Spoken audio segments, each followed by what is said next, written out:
எது தேசியம் என்பதுதான் குழப்பம் என்ற தலைப்பில் முரசொலி நாளேடு தீட்டியுள்ள தலையங்கத்தில், தமிழகத்தில் தேசியம் ஒருபோதும் வீழாது என்று முழங்கியிருக்கிறார் குடியரசு துணைத் தலைவர் சி.பி. ராதாகிருஷ்ணன். யார் எத்தனை முயற்சிகள் செய்தாலும் தேசியம் தமிழ் மண்ணில் வீழாது என்றும் பொடி வைத்துள்ளார் குடியரசு துணைத் தலைவர். தேசியம் என்பதை இந்திய நாட்டின் மீதான பற்று என்ற அடிப்படையில் குடியரசு துணைத் தலைவர் சொல்லியிருந்தால், ஆமாம், அந்த தேசியம் வீழாது என்பது உண்மைதான். இந்தியாவின் விடுதலைப் போராட்டத்துக்கு மகத்தான பங்களிப்பை செலுத்திய மண் தமிழ் மண் என்று சுட்டிக்காட்டப்பட்டுள்ளது. இந்திய விடுதலைப் போராட்ட தியாகிகளை போற்றிய அரசு திராவிட முன்னேற்றக் கழக அரசு. பாஞ்சாலங்குறிச்சியில் கட்டபொம்மனுக்கு கோட்டை, பாரதியின் இல்லம் அரசு இல்லம் ஆனது. பெருந்தலைவர் காமராஜர் மணிமண்டபம், மூதறிஞர் ராஜாஜி நினைவாலயம், தில்லையாடி வள்ளியம்மாள் மணிமண்டபம், வீரவாஞ்சியின் உறவினருக்கு நிதி, வ.உ.சி. இழுத்த செக்கு நினைவு சின்னம் ஆனது. பசும்பொன் தேவருக்கு மணிமண்டபம், விடுதலைப் போராட்ட வீரர்களுக்கு இலவச பேருந்து பயணம், தியாகிகள் மணிமண்டபம், சுதந்திர பொன்விழா நினைவு சின்னம், பூலித்தேவன் நினைவு மண்டபம், தியாகி விஸ்வநாததாஸ் வாழ்ந்த இல்லம் புதுப்பிப்பு, மாவீரன் சுந்தரலிங்கம் வாரிசுகளுக்கு வீடு, நேதாஜிக்கு சிலை, சிப்பாய் கழகத்துக்கு நினைவு தூண், இப்படி நாட்டுக்காக உழைத்த தியாகிகளை போற்றிய இயக்கம்தான் திராவிட முன்னேற்றக் கழகம்.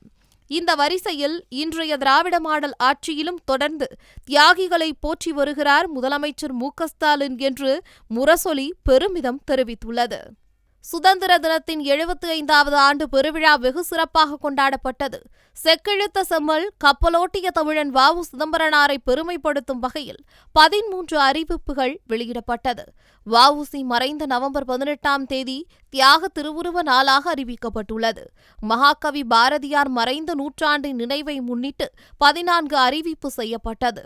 உத்தரப்பிரதேச மாநிலம் காசியில் பாரதியார் வாழ்ந்த வீட்டை பராமரிக்கவும் புதுப்பிக்கவும் அரசு சார்பில் 18 லட்சம் ரூபாய் ஒதுக்கீடு செய்யப்பட்டு பணிகள் முடிந்து ஒப்படைக்கப்பட்டது. கிண்டி காந்தி மண்டபத்தில் வீரபாண்டிய கட்டபொம்மன் திருவுருவ சிலையும் மருது சகோதரர்கள் சிலையும் அமைக்கப்பட்டுள்ளது. கடலூர் அஞ்சலை அம்மாள் சிலை வைக்கப்பட்டுள்ளது. விடுதலைப் போராட்ட வீரர்களின் நினைவிடங்களில் ஒளி காட்சிகள் அமைத்திட நடவடிக்கை ஏற்படுத்தப்பட்டுள்ளது. எனவே தேசிய தலைவர்களை போற்றுவதில் தமிழ்நாடு எப்போதும் முன்னணியில் உள்ளது. இதனை தேசியம் என்று சொன்னால் அந்த தேசிய உணர்வு தமிழ் மண்ணில் பட்டுப்போகாது. ஆனால் மதவாதத்தை, பெரும்பான்மைவாதத்தை, ஒற்றையாட்சி தன்மையை, எதேச்சதிகார உணர்வை அவர் தேசியம் என்றால் அந்த தேசியம் தமிழ் மண்ணில் முளைக்காது என்று முரசொலி தெரிவித்துள்ளது. தேசியம் என்ற பெயரால் ஒற்றை மொழியை இந்திய மொழி ஆக்க முடியாது. தேசியம் என்ற பெயரால் ஒற்றை மதத்தை இந்திய மதம் ஆக்க முடியாது.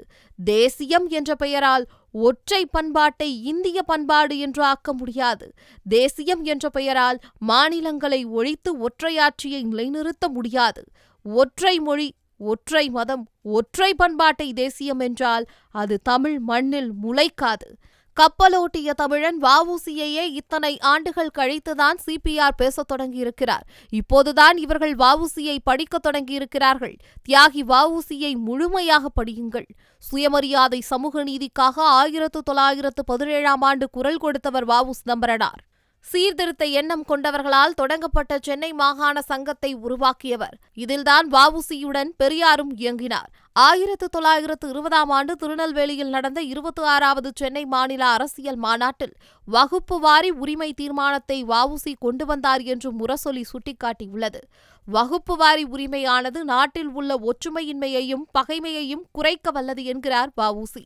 நமது தேசத்தில் நிலவும் பிறப்பை ஆதாரமாக கொண்ட அநியாயமான ஜாதி வேற்றுமைகளையும் உயர்வு தாழ்வுகளையும் கடுமையாக நான் எதிர்க்கிறேன் என்றார்.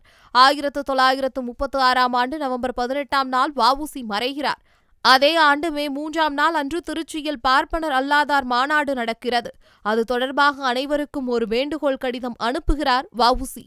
பார்ப்பனர் அல்லா சகோதரர்களே, சாதி வேற்றுமை, மத வேற்றுமை, கட்சி வேற்றுமை, கோட்பாடு வேற்றுமை முதலியவற்றையெல்லாம் விடுத்து நீங்களெல்லாம் ஒன்று சேர்ந்து பார்ப்பனர் அல்லாதார்கள் சமூகத்தை முன்னிலைக்கும் தன்னிலைக்கும் கொண்டு வருவீர்களாக. உங்கள் அன்புள்ள வ.உ. சிதம்பரம் பிள்ளை என்பதுதான் வ.உ.சி. விடுத்த வெளிப்படையான குரல். இதுதான் கப்பலோட்டிய தமிழரின் இறுதிக் குரல். அனைவரையும் உள்ளடக்கிய, யாரையும் புறக்கணிக்காமல், யாரையும் உயர்த்தாமல் தாழ்த்தாமல் எல்லோருக்கும் எல்லாம் என்பதுதான் தமிழ் மண்ணில் தழைக்க வேண்டும் என்று விரும்பியவர் வீர சிதம்பரனார். அதனால்தான் எதிர்மறை சிந்தனைகள் தமிழ் மண்ணில் முளைப்பது இல்லை என்று முரசொலி குறிப்பிட்டுள்ளது.